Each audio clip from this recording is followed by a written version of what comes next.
Okay,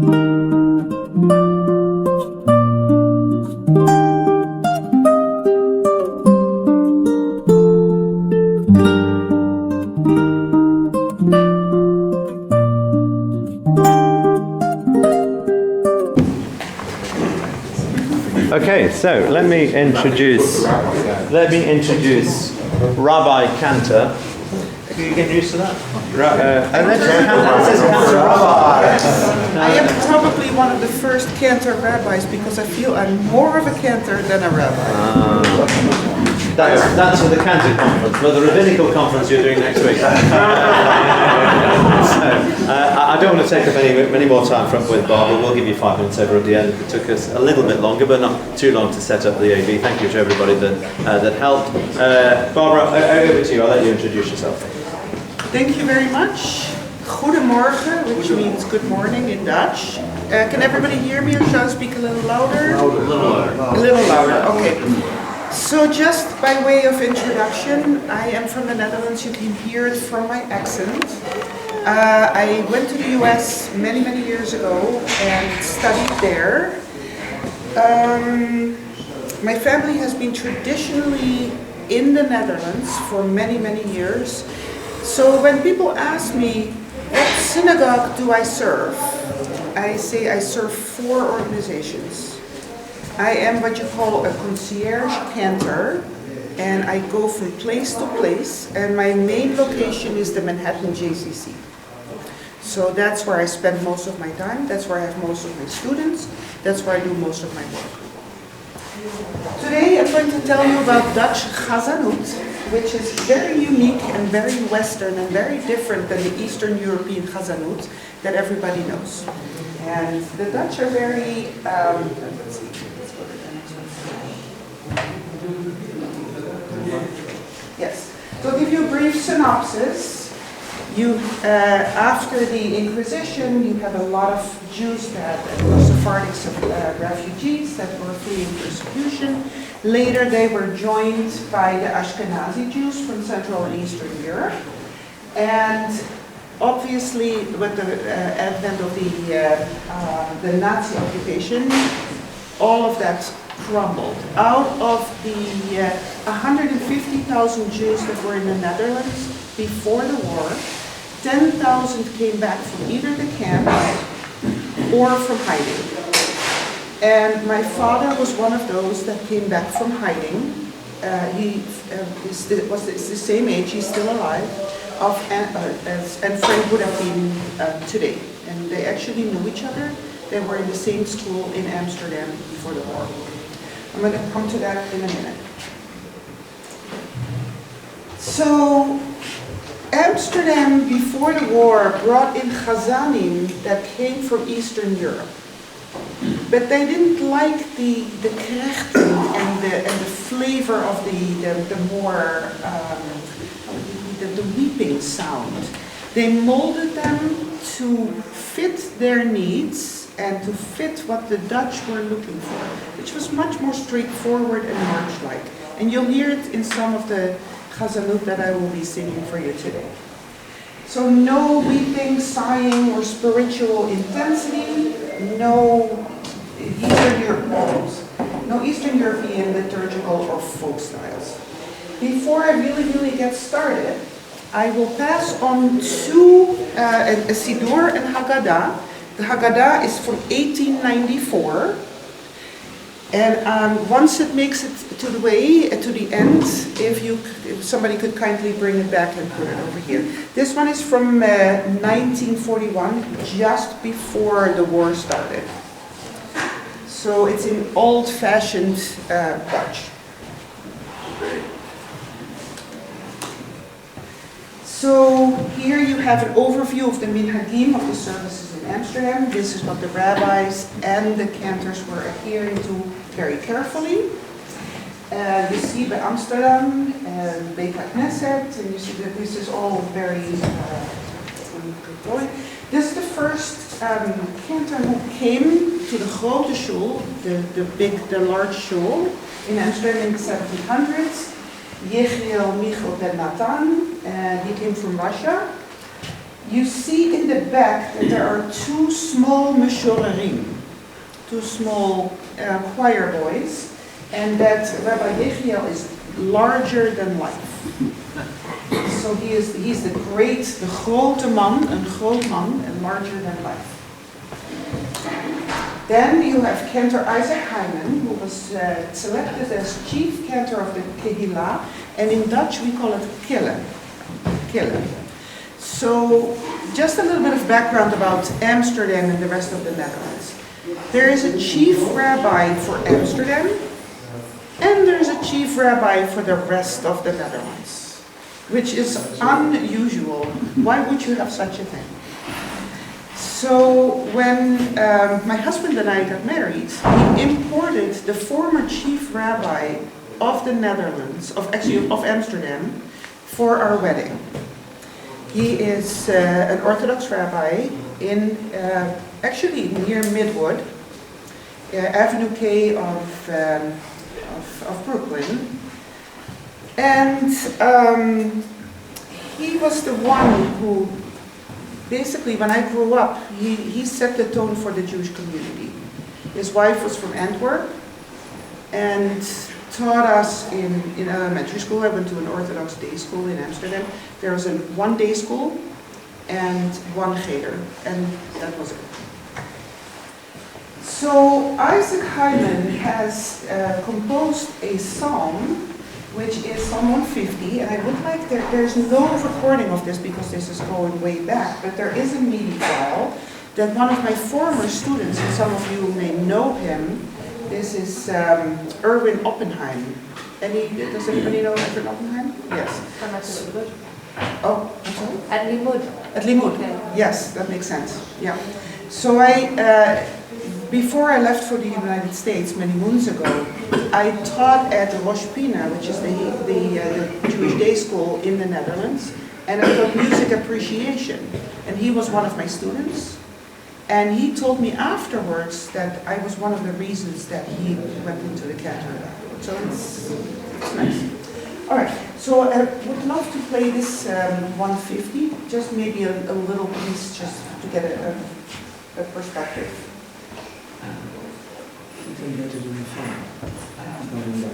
This is not in this. This is the okay.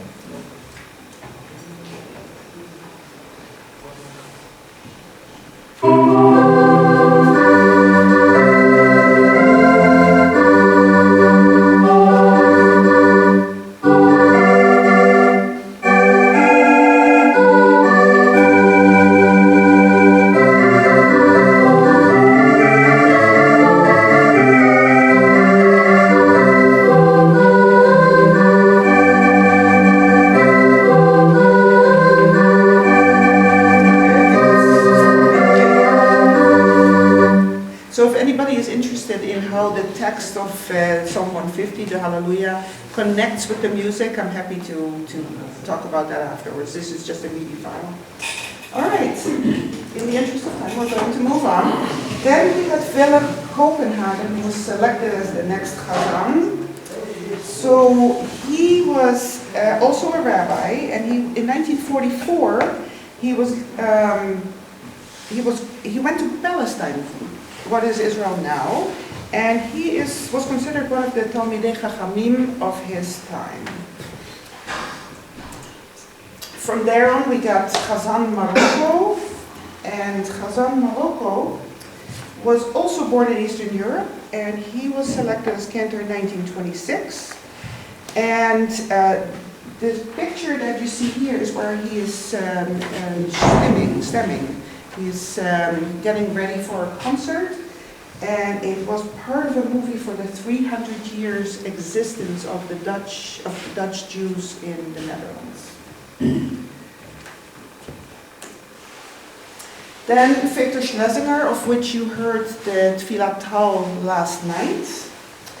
And so he also came from from Western Europe. He was born in the Austro-Hungarian Empire and studied in Vienna. After he went to Amsterdam, he went to Manchester to become Hazzan there. And the Rabenburger synagogue is defunct right now, many of them are. Only a handful are still still have services. The Eulenburgerstraat, and straat, by the way, is Straße, straat. So there's a lot of overlap between German and Dutch in many, many ways. Then Tefillat, which you heard last night. Santo Serviço is the choir of the Portuguese synagogue. And one of my good friends, Barry Mailer, is, or used to be, and I see some recognition of Barry Mailer. He is the director of the choir. It's been in service for a long, long time. And one of the most important ones that you probably know is the Baruch Habah, which I'm going to ask Russell to play for us. That's really a Dutch Baruch Habah, which when I do Hallel, I infuse.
Twice, but here we can cut it off a little. Can I ask a question, Barbara?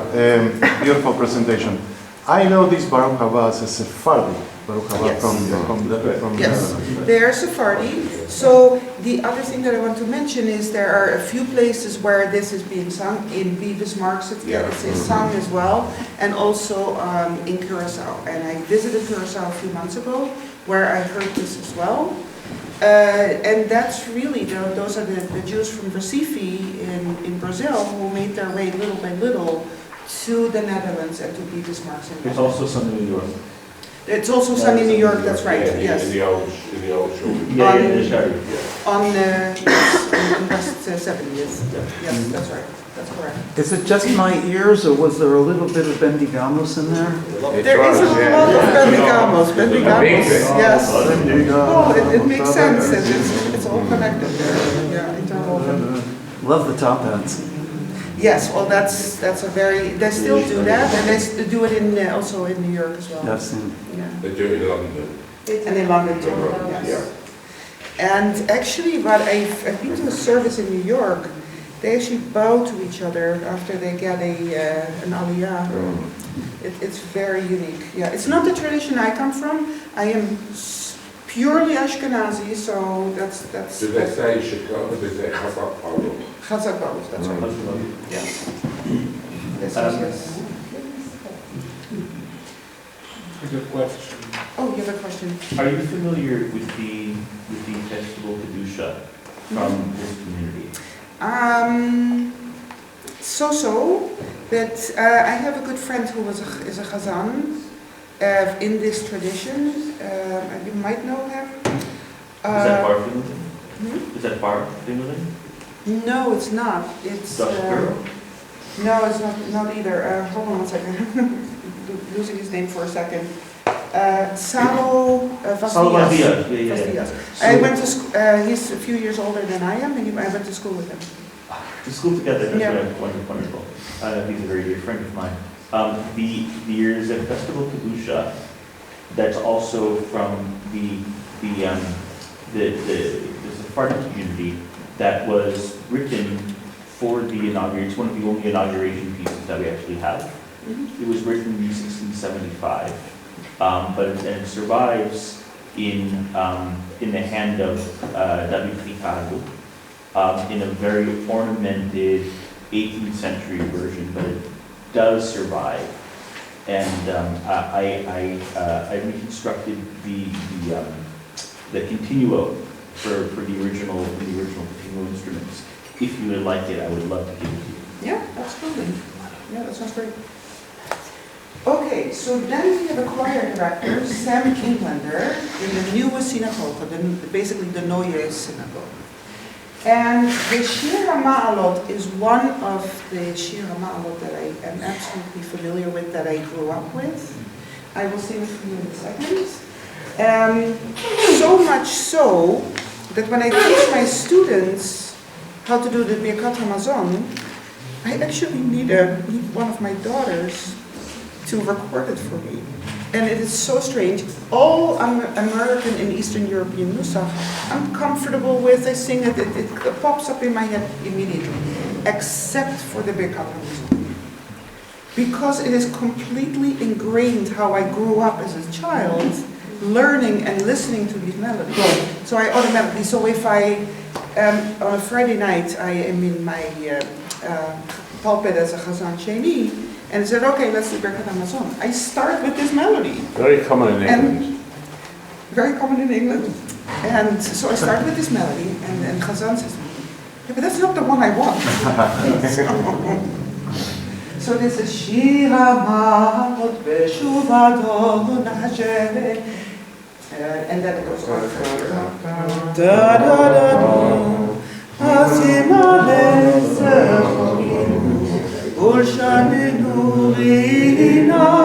So that's how I start. We sing it a lot in England, I thought. Yeah. It's very popular. So who knows it? I know it, but I thought it was written for Purim. I heard this melody was written for Purim also. They wrote a Shir HaMa'alot book, and that was the melody for Purim. Really? Yeah. I've heard something conflicting, just to add to the mix, which is that it was originally a Hayom Halat Olam, and that the Dutch, like the Germans, have lots of specific Shir HaMa'alots through the year for different festivals, and that this was the Rosh Hashanah one originally, but that became... Hayom Halat Olam. I don't know how it fit. I don't know, I have no idea. Interesting. Is it known who composed this? Yes, it's Englander. Oh, he composed the melody? Composed it, yeah. Ah. Yeah. Yeah, I could probably get a lot of his materials, just if people are interested in it. Yeah. Okay, good. All right. So here's another story about Englander. So he was a multitasker. He was also part of the socialist movement. He was an opera singer. He was all kinds of things. He was a Kolboinik, if you will. And but it didn't help him. He thought that some of the work that he was doing would get him out of transportation to Auschwitz. But that didn't matter. In the end, he and his family were deported in the middle of the war. The picture underneath is his choir and the Chazan in there as well. I don't know if I wrote that down exactly. Yeah, he managed a workers' choir called Kunst en Strijd, which means art and battle. Kunst en Strijd, so very socialist flavor. And he had lessons from Israel Altman, and he sang in radio shows like the WEVD in the Netherlands, very similar to that.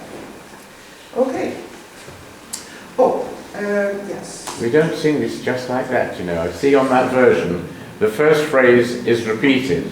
It goes up from the C to the sixth. Okay. In England, we do it to the seventh. Da da da da da da da da da da da. Oh, Oh, interesting. Yes, the same way that the Baruch Habah at Beavis Marks is some slightly different as well. Yeah. There were some, there's a game of telephone, if you will, between the countries. So the Uvnochoyomar, the Torah service is completely different than anything I ever learned when I did my cantorial studies. Anything. So let's go. Uvnochoyomar, Shuva Hashem Revavot, Afei Yisrael, Kuma Hashem, Minuchatecha, Ata, Baron Uzecha, Kohanecha, Yilbeshu Tzedek, V'chasidecha, Yiranenu. And then onward. So that's, and it goes all the way from Uvnocha, all the way to Chadesh Yameinu Kekeder. I'm happy to record it if somebody wants to hear the whole thing. In the interest of time, I'm just keeping it a little bit shorter. So that's Uvnochoyomar. Then you have Chazan Moskowitz, who was one of the few who survived the war. And as you remember, 150,000, 10,000 came back. So everybody else just disappeared. He stayed in his function until 1967.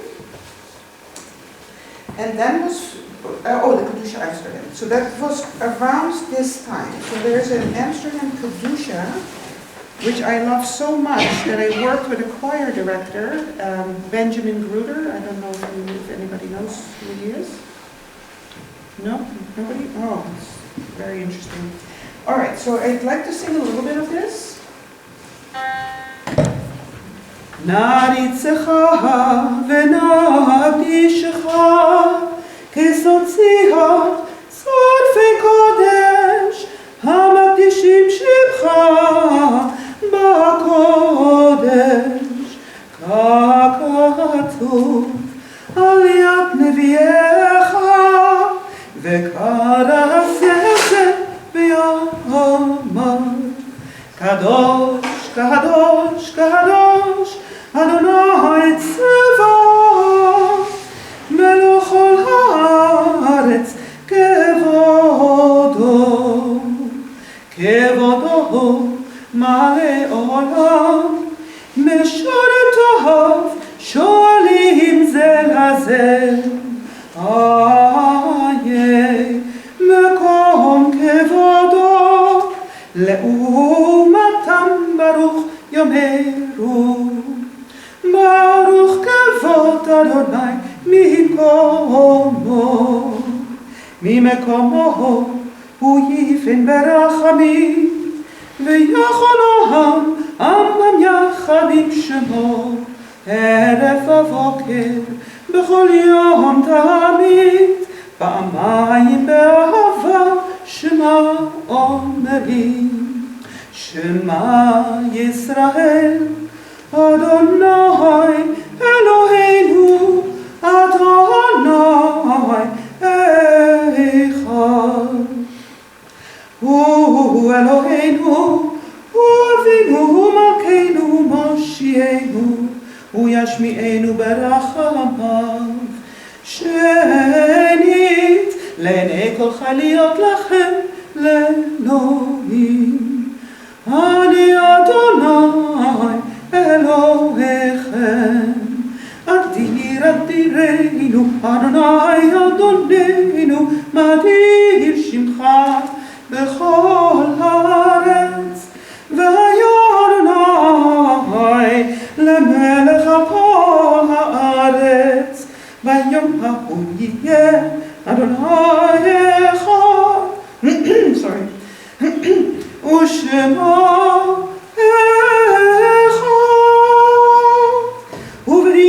קודשך כתוב לאמור, ימלוך אדוני לעולם, אלוהיך ציון, לדור ודור.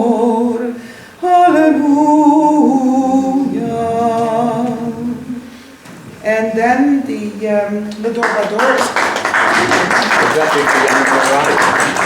Is that for Yamim Noraim? Actually, it's for the Yamim Noraim, but also it's being sung for the Shalosh Regalim. It's interesting to notice that, probably it's obvious, some of the melodies start ta-da-da, in Haimowitz would lead ta-da-da, ta-da-da, ta-da-da, in the song. That's right. Yeah. I could hear a little bit. Yeah. That's right. Yeah. That's right. That's interesting. Yeah. Just to be clear, this is Ashkenazi Dutch. Ashkenazi. Yes, all Ashkenazi. I actually couldn't, off the top of my head, just tell you what the Nusach is for Portuguese. I can't. It's just not ingrained in me. If you ask me in 2 seconds,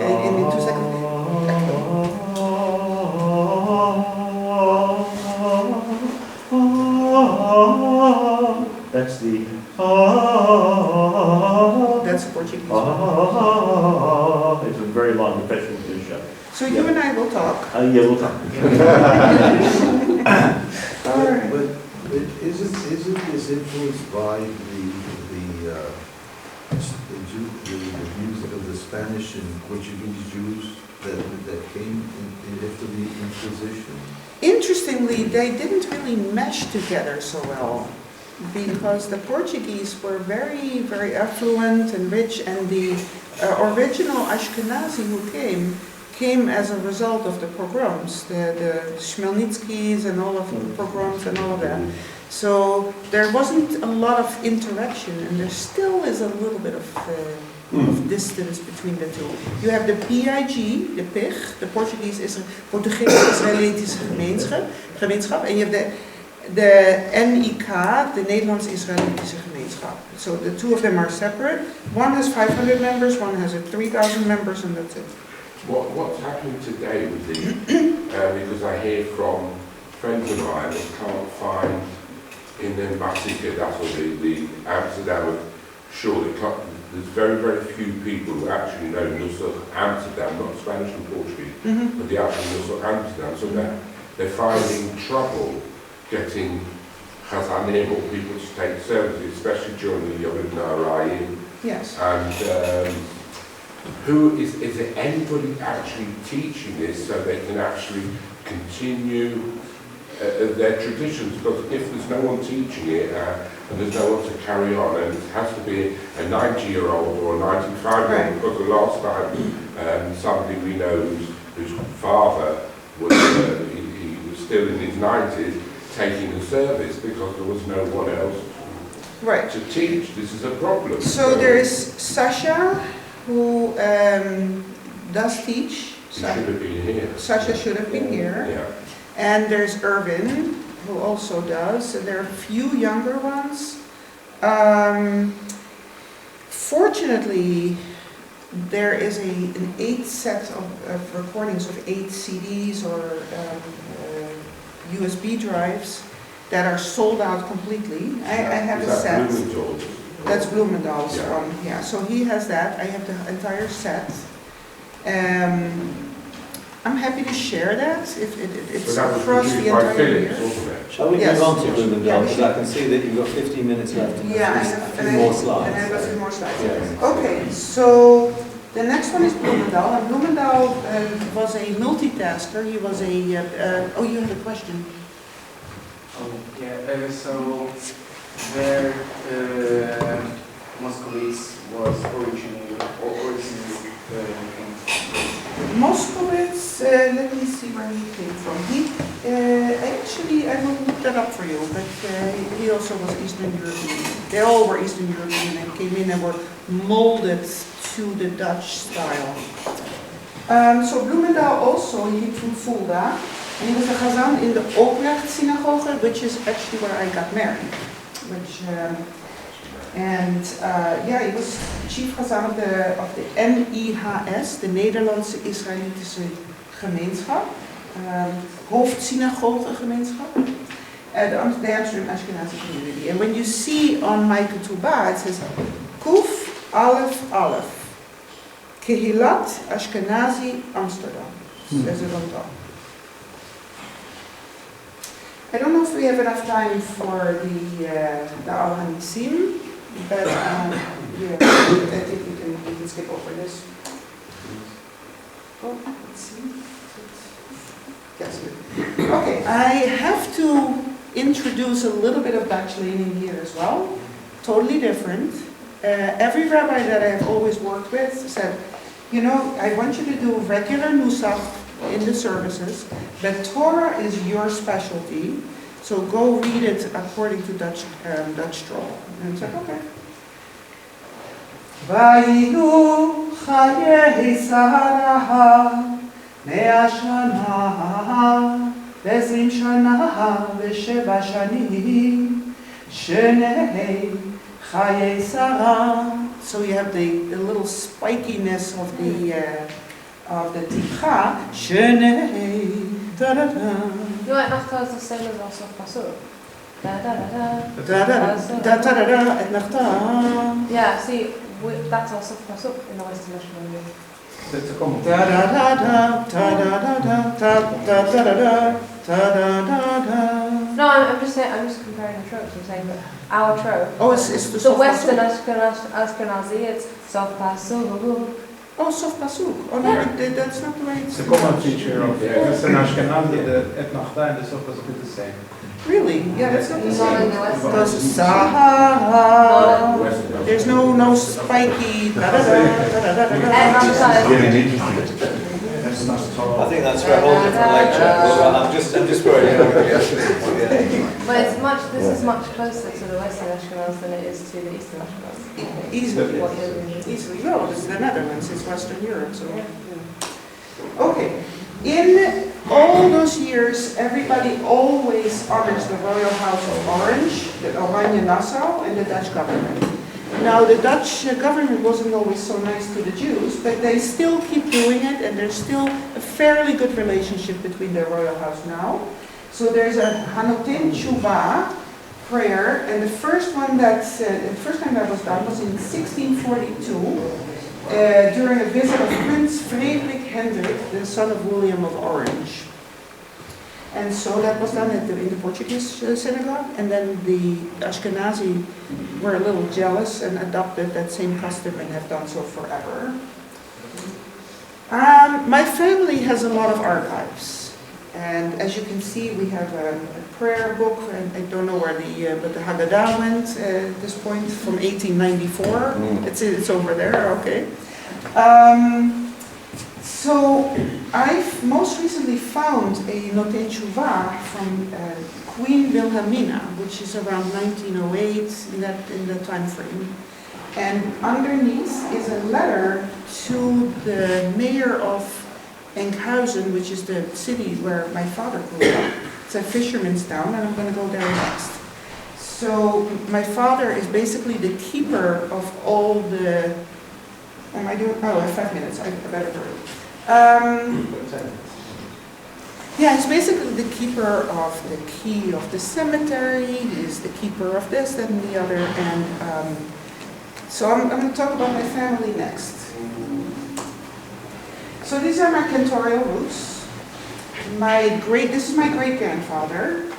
Mr. H. Acker Cantor has accepted a salary offer of 475 florins per week, commencing on January 1st, 1881. There was also a part in where it says that my great-grandfather wasn't paid enough, and he went to the board of his synagogue and said, "Where is my 8 cents?" So I said, "I'm not presenting this, but I am anyway." So the undersigned also received a free seat in the women's gallery.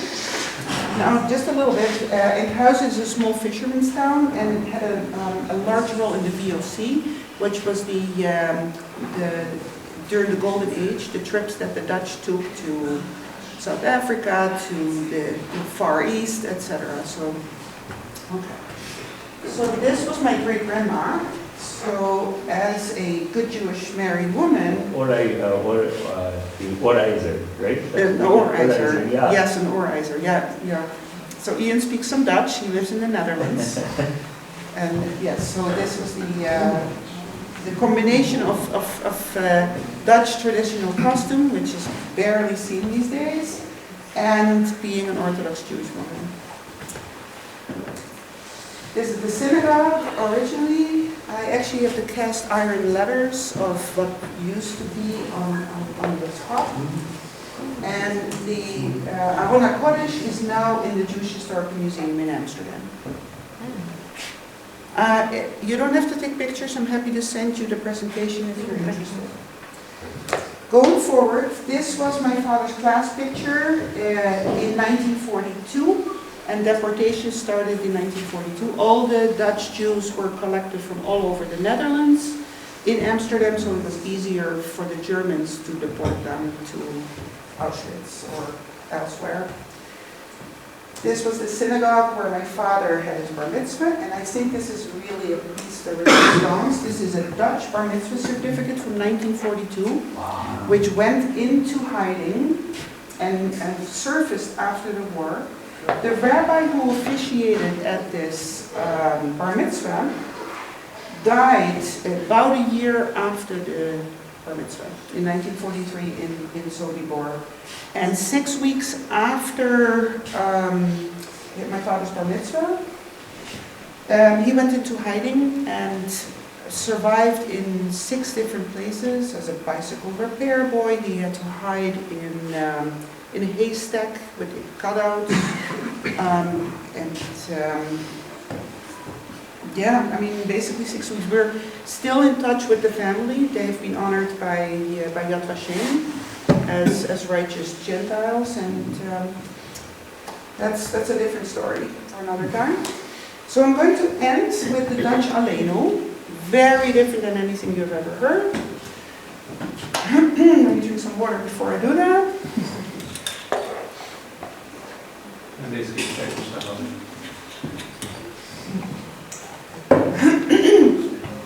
some Chazanim in England really like this. They start with Aleinu, then after 5 seconds they have an Emma.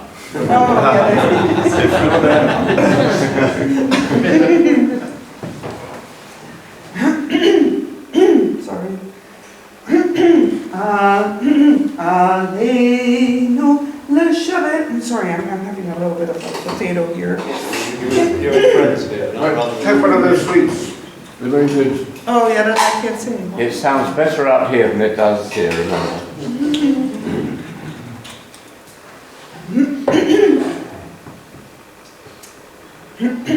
Aleinu l'shabeach l'adon hakol לתת גדולה ליוצא בראשית שלא עשנו כגויי הארצות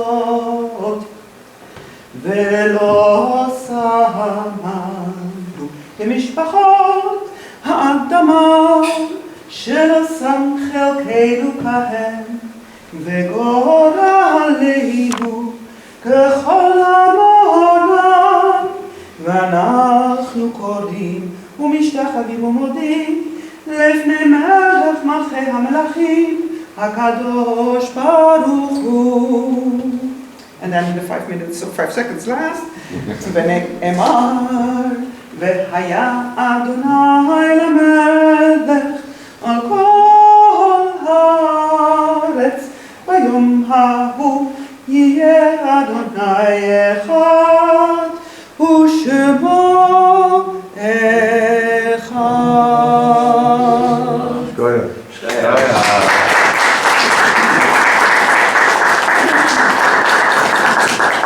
Any questions? Yes, but isn't that sounds like a folk song? It doesn't. They adapted some kind of Dutch folk song and put it into this, just like they do today. They take Les Miserables, they sing it in Kedushah. To me, it sounds very galant. It's very march-like, but there's a lot of that going on. Very march-like. Is there a folk music tradition in the Netherlands? There is, but not that I recognize it from here. I don't think for Aleinu specifically. But I'm happy to look into it. Yeah. Any other questions? I have my guess.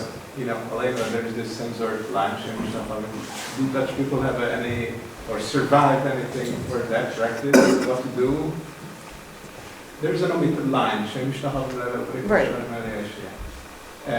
In many cases, there's a big dot in the siddur to mark that there's something you should say, or there's a gap, and there are extra practices that were not recorded in the book itself because it was censored, but survived in communities. Is there anything? Why don't I look in here? This is It is censored from there. 1941. It is censored from there. It is for censored. Oh, you looked at it. Okay. Well, I'm just asking whether there was a custom, a religious custom that survived despite not being in the book, because it was not allowed to be in the book. But, I can't answer that right away. Yeah. I can't answer that off the cuff, but I will look into it.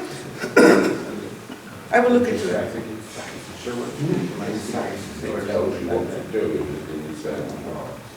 Saxes.